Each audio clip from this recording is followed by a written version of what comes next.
ഇനി ചാലക്കുടിയിലേക്ക് പോകയാൽ ചാലക്കുടി ബിവറേജസിൽ നിന്ന് മദ്യം മോഷ്ടിച്ചയാൾ പിടിയിലായിരിക്കുന്നു. ചാലക്കുടി ആളൂർ സ്വദേശി മോഹൻദാസ് ആണ് പ്രീമിയം കൗണ്ടറിൽ നിന്ന് മദ്യം മോഷ്ടിക്കുന്നതിനിടയിൽ പിടിയിലായിരിക്കുന്നത്.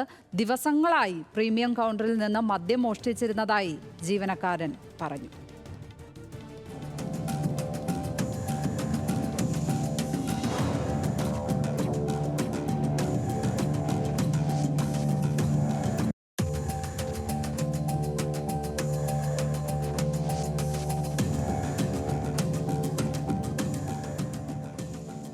ലെവിൻ കെ വിജയനാണ് ചേരുന്നത് വിവരങ്ങളുമായി.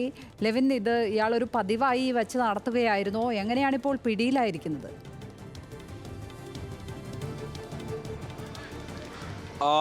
ലക്ഷ്മി, ഇന്നലെ വൈകിട്ടാണ് ഇയാൾ പിടിയിലാകുന്നത്. ജീവനക്കാർ തന്നെ, ബിവറേജസ് ഔട്ട്ലെറ്റിലെ ജീവനക്കാർ തന്നെ പിടികൂടുകയായിരുന്നു പ്രതിയെ. കഴിഞ്ഞ ഏതാനും ദിവസങ്ങളായി ഇയാൾ തുടർച്ചയായി രാത്രികാലങ്ങളിൽ ബിവറേജസ് ഔട്ട്ലെറ്റിൻ്റെ പ്രീമിയം കൗണ്ടറിലെത്തുകയും അവിടെ റാക്കുകളിലായി സൂക്ഷിച്ചിരുന്ന മദ്യം രഹസ്യമായി വസ്ത്രത്തിനുള്ളിൽ ഒളിപ്പിച്ച് രക്ഷപ്പെടുകയുമായിരുന്നു. ഇതിനായി ആദ്യം എത്തുന്ന സമയത്ത് ഒരു ബിയറോ അല്ലെങ്കിൽ വില കുറഞ്ഞ ഇന്ത്യൻ നിർമ്മിത വിദേശ മദ്യമോ കയ്യിൽ വാങ്ങുകയും അതിന് ബില്ലടിപ്പിക്കുകയും ഈ സമയത്ത് തന്നെ ഈ പരിസരത്ത് പ്രീമിയം കൗണ്ടറുകളാണ്, അപ്പോൾ അവിടെ റാക്കുകളിലാണ് മദ്യം സൂക്ഷിക്കുന്നത്. അവിടെ എത്തി റാക്കുകളിൽ നിന്നും 1/2 ലിറ്റർ ബോട്ടിൽ ബക്കാടി മദ്യമാണ് ഇയാൾ സ്ഥിരമായി മോഷ്ടിച്ചു കൊണ്ടിരുന്നത്. 1/2 ലിറ്റർ ബോട്ടിലിൻ്റെ മദ്യം മുണ്ടിനടിയിൽ ഒളിപ്പിച്ച് മറ്റ് എടുത്തിരിക്കുന്ന ബിയറിൻ്റെയോ അതോടൊപ്പം തന്നെ വില കുറഞ്ഞ ഇന്ത്യൻ നിർമ്മിത വിദേശ മദ്യത്തിൻ്റെയോ പണം നൽകിയതിനു ശേഷം തന്ത്രപരമായി രക്ഷപ്പെടുന്ന സമീപനമായിരുന്നു സ്വീകരിച്ചു വന്നത്. കഴിഞ്ഞ ഏതാനും ദിവസങ്ങളായി ഇത്തരത്തിലുള്ള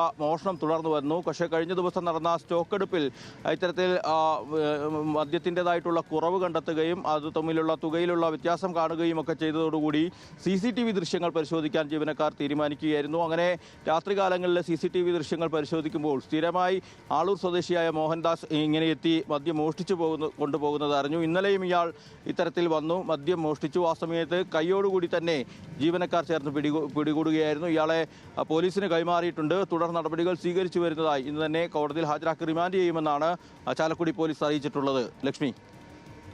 ലെവിൻ കെ വിജയൻ തൃശൂരിൽ നിന്നും വിവരങ്ങൾ പങ്കുവച്ചത്.